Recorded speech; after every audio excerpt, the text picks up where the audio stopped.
Հարգելի լրագրողներ, պատվիրակությունների անդամներ, կսկսենք խոսքը տալով Էստոնիայի և Հայաստանի վարչապետներին, կլինի թարգմանություն։ Խոսքը տալիս ենք Էստոնիայի վարչապետին։ Ողջույն բոլորին, հարգելի Նիկոլ։ Ինձ համար մեծ պատիվ է ողջունել ձեզ և ձեր պատվիրակությանը Թալինում։ Ես հուսով եմ, և նաև Էստոնիայի ժողովուրդը հուսով են, որ դուք ձեզ հետ բերել եք հայկական գարնանային ջերմությունը։ Շնորհակալություն այն երկխոսության համար, որը կարող է նկարագրվել որպես ջերմ երկխոսություն։ Ես անհամբերությամբ սպասում եմ դրա շարունակությունը ընթրիքի ժամանակ։ Համագործակցությունը մեր երկրների միջև խորանում է։ Ես դա ողջունում եմ։ Ավելի սերտ համագործակցությունը տարբեր ոլորտներում ավելի հստակ առաջնահերթությունները մեզ հեռուն կտանեն։ Անցած տարվա դեկտեմբերին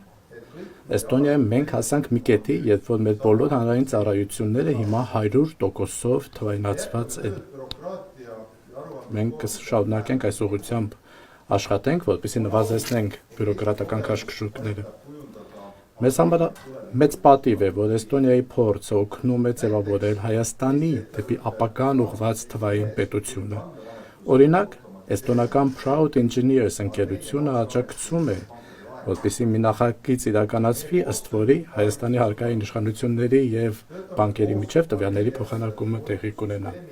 Մենք համագործակցում ենք նաև կրթության ոլորտում։ Համագործակցում ենք ուսուցիչների վերապատրաստման և կրթական նորարարությունների ուղղությամբ։ Էստոնիան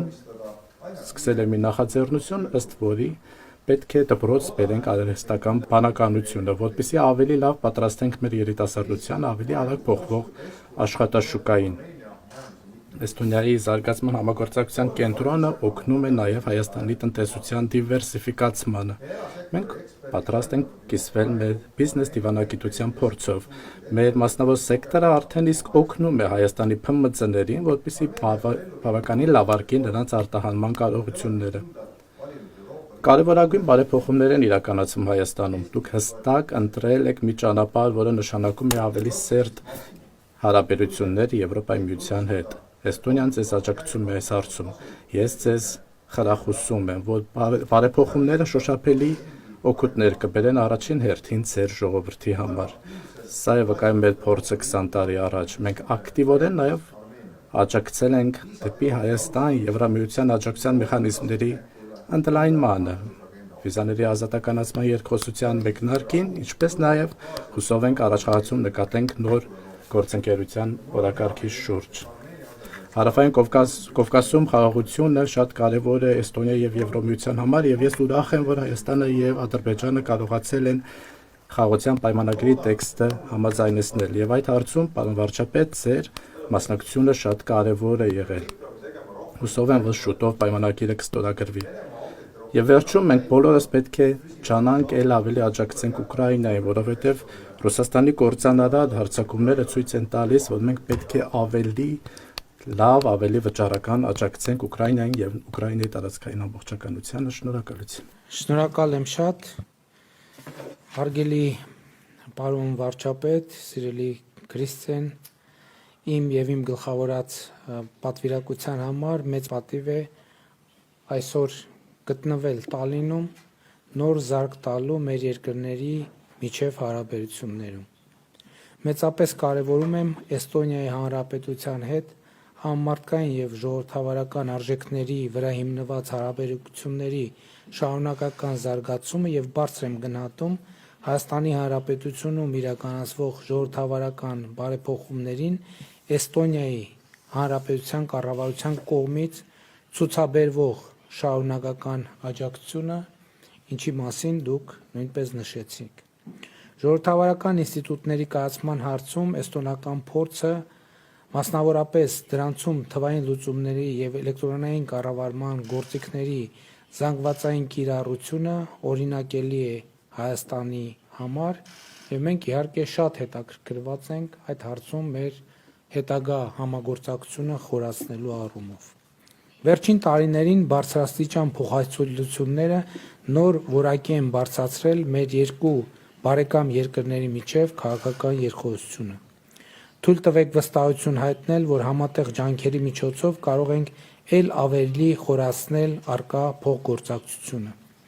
Ուրախ եմ, որ այսօր հնարավորություն ունեցանք արդյունավետ քննարկումներ ծավալել ամենատարբեր բնագավառներում Հայաստան-Էստոնիա ներկայիս համագործակցությանն առնչվող հարցերի շուրջ, ինչպես նաև նախանշել փոխգործակցության հեռանկարային այլ ուղղություններ։ Մեզ համար առանձնահատուկ հետաքրքրություն է ներկայացնում համագործակցության խորացումը կրթության, գիտության, տեղեկատվական եւ նորարարական տեխնոլոգիաների բնագավառում։ Վստահ եմ, որ այցի ընթացքում ձեռք բերված պայմանավորվածությունները նոր որակ կհաղորդեն երկկողմ հարաբերություններին։ Երկկողմ համագործակցությունից զատ անդրադարձ կատարեցինք բազմակողմ ձևաչափերում Հայաստան-Էստոնիա փոխգործակցությանը, ինչպես նաև Հայաստան-Եվրոպական միություն գործընկերության օրակարգին։ Էստոնացի գործընկերոջս ներկայացրեցի Հայաստան-ԵՄ օրակարգի վերջին զարգացումները, Հայաստանի քաղաքացիների եվրոպական նկրտումները, ակնկալելով պաշտոնական Տալինի քաղաքական աջակցությունը դեպի Եվրամիություն տանող բարդ եւ երկարատև ճանապարհին եւ շնորհակալ եմ ցուցաբերված պատրաստակամության համար։ Այս համատեքստում մեծապես կարևորում եմ Հայաստան, Նորդիկ Բալթյան երկրներ համագործակցության հետագա խորացումը եւ լիահույս եմ, որ ձևաչափի շրջանակներում համագործակցությունը կլինի արդյունավետ Հայաստանում ընթացող ժողովրդավարական բարեփոխումների եւ եվրաինտեգրման գործընթացի համատեքստում։ Վստահ եմ, որ այս ձևաչափի մասնակից երկրների եւ Հայաստանի փոխգործակցությունը կկրի շարունակական բնույթ։ Իհարկե, մենք այսօր Էստոնիայի վարչապետի եւ ընդլայնված կազմով քննարկման ժամանակ անդրադարձ ենք կատարել աշխարհաքաղաքական եւ տարածաշրջանային վերջին զարգացումներին։ Այս առումով կցանկանայի մեկ անգամ եւս նշել, որ Հայաստանի Հանրապետությունը հաստատակամ դիրքորոշում ունի հասնելու կայուն խաղաղության մեր տարածաշրջանում։ Մենք վճռական ենք իրականացնելու այդ ճանապարհին անհրաժեշտ մեր բաժին քայլերը, կրել մեր բաժին պատասխանատվությունը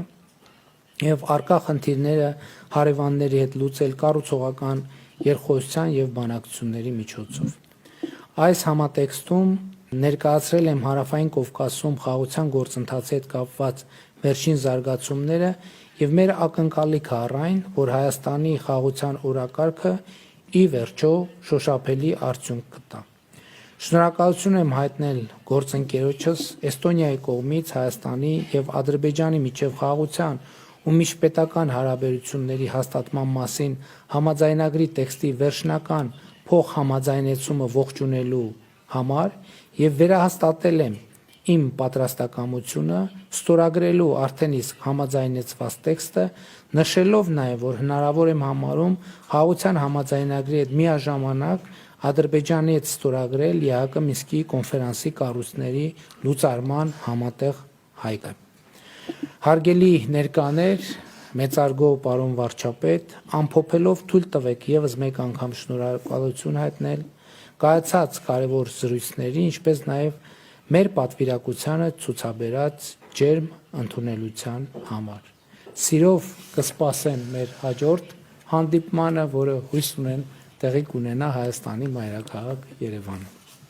Առաջին հարցը էստոնական լրատվամիջոցից։ Հետևյալն է իմ հարցը, ուղղված է պարոն Փաշինյանին։ Տարիներ առաջ մարդիկ փողոց էին դուրս եկել Երևանում։ Հեղափոխություն, որը ձեզ իշխանության բերեց։ Ես նույնպես այդ ժամանակ այնտեղ էի, փողոցում էի։ Մենք իրականում հակիրճ հանդիպեցինք եւ հարցազրույց անցկացրեցինք։ Այսօր իրավիճակը այնպիսին է, որ Լեռնային Ղարաբաղը այլևս Հայաստանի վերահսկողության ներքո չէ, բայց դուք շարունակում եք մնալ վարչապետ, դա տպավորիչ է։ Միևնույն ժամանակ դուք երբ որ շփվում եք Մոսկվայի հետ, այլևս ստիպված չեք զգուշավոր լինել ձեր բառերի ընտրության մեջ։ Արդյոք դուք պատրաստ եք միանգամայն դուրս գաք Ռուսաստանի ազդեցության գոտուց եւ ինչպես եք տեսնում ապագայում ձեր հարաբերությունները Ռուսաստանի հետ։ Շնորհակալ եմ հարցի համար։ Ես կարծում եմ, որ ընդհանրապես միջազգային հարաբերություններում, ցանկացած հարաբերություններում եւ դիվանագիտության մեջ միշտ ճիշտ է ընտրել բառերը, որովհետեւ ցանկացած հարաբերություն կփչանա, եթե բառերի ընտրության մեջ ուշադիր չլինենք։ Եվ ինչ վերաբերվում է մեր հարաբերություններին Ռուսաստանի Դաշնության հետ, մեր հարաբերությունները հիմնվում են եւ պիտի հիմնվեն փոխադարձ հետաքրքրությունների վրա եւ եթե տեղյակ եք, որդեգրել ենք բալանսավորված եւ բալանսավորման արտաքին քաղաքականություն, ինչը նշանակում է, որ մենք մեր արտաքին քաղաքականությունը չենք պատկերացնում եւ չենք կառուցում մի ուղղությամբ եւ մենք փորձում ենք գտնել եւ կառուցել ճիշտ բալանսներ մեր արտաքին քաղաքականության մեջ եւ դրա արտահայտություններից մեկը նաեւ Հայաստանի Հանրապետությունում վերջերս ընդունված օրենքներ Հայաստանի Հանրապետության Եվրամիությանը անդամակցելու գործընթացի մեկնարկը տալու վերաբերյալ եւ ես ուզում եմ ասել, որ նաեւ վարչապետի հետ քննարկումների ժամանակ ես ընդգծեցի, որ այդ օրենքը մենք դիտարկում ենք նաեւ որպես լրացուցիչ խթան մեր ժողովրդավարական բարեփոխումների համար, որովհետեւ մենք այսպես թե այնպես ժողովրդավարական բարեփոխումների քաղաքականություն ենք վարում, ոչ թե քաղաքականություն, այդ ռազմավարություն, եւ շատ կարեւոր է, որ այդ ռազմավարության մեջ մենք ունենանք լրացուցիչ խթաններ եւ այդ օրենքը այդ լրացուցիչ խթաններից մեկն է, բայց մյուս կողմից ես ուզում եմ շատ հստակ լինել, որովհետեւ երբեմն նաեւ Հայաստանում արվում են մեկնաբանություններ, որոնք ճիշտ չեն արտահայտում իմ կարծիքով իրականությունը, մենք ամենևին էլ Ռուսաստանի հետ մեր հարաբերությունները լարելու, խզելու, փչացնելու մտադրություն չունենք, մենք ուզում ենք, ինչպես եւ տրամաբանական է, ունենալ լավ հարաբերություններ միջազգային բոլոր գործընկերների հետ։ Ավելին, մենք ուզում ենք ունենալ կարգավորել մեր հարաբերությունները մեր տարածաշրջանի երկրների հետ։ Մենք ուզում ենք հարաբերությունները կարգավորել Ադրբեջանի հետ, Թուրքիայի հետ։ Մենք ուզում ենք ավելի լավացնել հարաբերությունները մեր մյուս հարևանների հետ, Վրաստանի հետ, Իրանի Իսլամական Հանրապետության հետ եւ իհարկե մենք ուզում ենք խորացնել մեր հարաբերությունները Եվրամիության հետ, եթե մենք տեսնենք, թե վերջին տարիներին ինչ զարգացումներ են եղել Հայաստան-Եվրամիություն հարաբերություններում, գուցե թե որոշ ժամանակ առաջ դա թվար եւ գնահատվեր անիրատեսական եւ անհնար։ Այսօր Հայաստանում Եվրամիության դիտորդական, քաղաքացիական դիտորդական առաքելություն կա եւ ես շնորհակալ եմ Եվրամիությանը եւ նաեւ շնորհակալ եմ Էստոնիային այդ որոշման աջակցելու համար։ Հիմա մենք վիզաների ազատականացման բանակցություններ ենք սկսել, որը հույս ունենք տրամաբանական ժամկետներում կհանգի տրամաբանական ավարտի։ Նախորդ տարի Եվրամիությունը որոշում կայացրեց Հայաստանին ներառել եվրոպական խաղաղության գործիքի աջակցություն տրամադրել գործիքի շրջանակներում, ինչը կարծում եմ եւս շատ կարեւոր որոշում է։ Իհարկե շոշափելի իմաստով, առարկայական կամ նյութական իմաստով այդ որոշումը բավականին սիմվոլիկ է, բայց ունի ահռելի քաղաքական նշանակություն եւ սա նաեւ մեր բալանսավորված եւ բալանսավորման արտաքին քաղաքականության կարևոր արդյունքներից մեկն է։ Իհարկե մենք հույս ունենք նաեւ Եվրամիության հետ խորացնել մեր տնտեսական հարաբերությունները, առևտրային հարաբերությունները, որովհետեւ կարծում եմ, որ քաղաքական երկխոսությունը ավելի էֆեկտիվ եւ շոշափելի է դառնում, երբ ուղեկցվում է կոնկրետ տնտեսական արդյունքներով։ Պարոն Միխայել, Էստոնիան Եվրամիության արևելյան գործընկերության ակտիվ աջակից է եղել, եւ ինչպես է Էստոնիան գնահատում Հայաստանի ներկայիս հետագիծը դեպի Եվրամիության հետ ավելի խորը ինտեգրում, եւ ինչ կոնկրետ աջակցությամբ կարող է Էստոնիան, կոնկրետ առաջարկով կարող է Էստոնիան աջակցել մեր երկրում ժողովրդավարական բարեփոխումների առաջմղմանը եւ Եվրամիության ստանդարտների համապատասխանեցմանը։ Շնորհակալություն։ Շնորհակալություն հարցի համար։ մենք երկրորդ անգամն է, որ հանդիպում եմ գործընկերոջս Հայաստանից, արդեն քննարկել ենք այս բարեփոխումները, անցյալում նույնպես քննարկել ենք եւ ես իրապես ուրախ եմ, որ դուք որտեղ գրել եք փիլիսոփայական մոտեցում, այն է, որ բարեփոխումները հայ ժողովրդի կյանքը լավարկում են։ Այսինքն ոչ թե բարեփոխումներ են հանուն բարեփոխումների, այլ բարեփոխումներ հանուն էլ ավելի լավացնելու Հայաստանի ժողովրդի կյանքը եւ հետեւաբար այս բարեփոխումների առումով հարաբերությունները խորացնել Եվրամիության հետ կարող է շատ լավ խթան լինել։ Եթե տեսնենք, թե ինչ է արդեն իսկ տեղի ունեցել, ինչ քայլեր են արդեն իսկ արվել, ազատվել ռուսական ազդեցությունից, որոշումներ կայացնել սահմանային պաշտպանության հետ կապված, այս գիտակցված ընտրությունը էլ ավելի սերտացնել հարաբերությունները Եվրոպայի հետ, ես կարծում սրանք սկզբունքային որոշումներ ու ընտրություններ են եւ պարոն վարչապետը նկարագրեց, որ սա նաև շատ տարածված աջակցություն է վայելում հայ ժողովրդի շրջանակներում եւ ինչ կարող է անել Էստոնիան։ Մենք կարող ենք օգնել մեր թվային պետության փորձով։ Հաճախ Էստոնիայում ժողովուրդը անհամբեր են, ուզում են, որ ամեն բան ավելի արագ լինի, համակարգիչները ավելի արագ աշխատեն, բայց մենք թվային ոլորտում էական բարեփոխումներ ենք արել։ Նույնականացման քարտի լուծումներ ենք ներկայացրել, որը մեր պետական կառավարումը ավելի արդյունավետ է դարձել, ավելի թափանցիկ եւ ազնիվ է դարձել, նաեւ շատ հեշտացել է տնտեսության գործառույթները։ Այլևս թղթի վրա ինչ-որ բաներ գրելու եւ լրացնելու կարիք չկա եւ այլն եւ այլն։ Էական բարեփոխումներ են արել նաեւ արդարադատության ոլորտում, ինչպես նաեւ շատ այլ գործընթացներ, որ իրականացել է Էստոնիան։ Էստոնիան իհարկե միացել է Եվրոպայի միությանը եւ հետեւաբար սա հետաքրքիր փորձ եւ պատմություն է։ Հաճախ մենք տեսնում ենք երկրները, տեսնում ենք մարդկանց, ովքեր պարզապես անում են բաներ հանուն պարզապես անելու։ Իսկ Հայաստանի Հանրապետության վարչապետը մեզ պատմեց, ներկայացրեց, որ բարեփոխումների նպատակն է լավարկել մարդկանց կյանքի որակը։ Ես շատ էապես աջակցում եմ այս մոտեցմանը։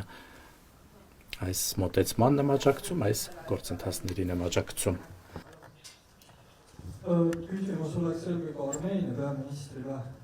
Հարցը ուղղված է Հայաստանի Հանրապետության վարչապետին։ Ինչ է կարծում։ Ինչքան դեռևս կարող է շարունակվել այս իրավիճակը, երբ որ դուք դիմում եք, որպեսզի միանաք Եվրոպայի միությանը, բայց նաև հաճախում եք Մոսկվայում անցկացվող շքերթներին։ Ինչ եք կարծում, ինչն է նաև խանգարում Ադրբեջանի հետ խաղաղության պայմանագրի ստորագրմանը։ Գիտեք, ես արդեն ասացի, որ մենք խնդիր չենք դնում հարաբերությունների վատացման որևէ ուղղությամբ։ Սա շատ կարևոր նրբություն է, որովհետև գիտեք, կարող է լինել տեսական երկու մոտեցում։ Խորացնել հարաբերությունները մի ուղղությամբ եւ փչացնել հարաբերությունները երկրորդ ուղղությամբ։ Եվ սա մոտեցում է, որը ես կարծում եմ, որ համեն դեպս մենք այդ մոտեցման կողմնակից չենք։ Մեր մոտեցումն այն է, որ մեծացնել մեր եւ օգտագործել մեր ինքնիշխանությունը մեր հարաբերությունները խորացնելու բոլոր այն ուղղություններով, որտեղ մենք կարծում ենք, որտեղ մենք ցանկանում ենք ավելի խորը հարաբերություններ ունենալ եւ որտեղ բավարար խորության չեն մեր հարաբերությունները։ Հայաստան-Եվրամիություն հարաբերությունները հենց այդպիսին են։ Իհարկե, գիտեք, ակնհայտ է, որ կարող են լինել իրավիճակներ, որ տարբեր ուղղություններով մեր արտաքին հարաբերությունների միջև կլինեն որոշակի լարումներ, որոշակի հատումներ եւ մենք այդ իրադրության կառավարումը պատկերացնում ենք մեր թափանցիկությամբ, մեր ազնվությամբ, մեր բացությամբ մեր բոլոր գործընկերների առաջ, որպեսզի մեր մոտեցումները, պատկերացումները բավարար չափով պարզաբանված լինեն մեր բոլոր գործընկերներին, որպեսզի մութ անկյուններ մեր կողմից վարվող քաղաքականությունների, դրանց պատճառների,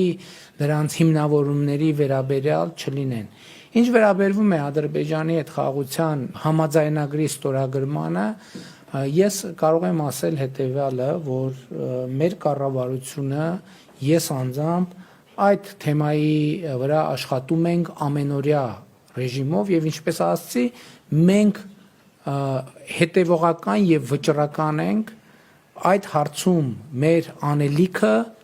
անել լիարժեք ձևով, հետևողական եւ համբերատար։ Եվ հետեւաբար ձեր ուղիղ հարցին իմ ուղիղ պատասխանը հետեւյալն է. մենք այս ռազմավարությունը կշարունակենք այնքան ժամանակ, մինչև նպատակը, այսինքն խաղաղության համաձայնագիրը ստորագրվի եւ խաղաղությունը հաստատվի եւ մենք չենք շեղվելու այս ճանապարհից։ Ցանկացած տեղից, ցանկացած ինֆորմացիա, որ դուք կստանաք, թե Հայաստանի կառավարությունը շեղվում է այդ ռազմավարությունից, իմացեք, որ այդ տեղեկատվությունը չի համապատասխանում իրականությանը։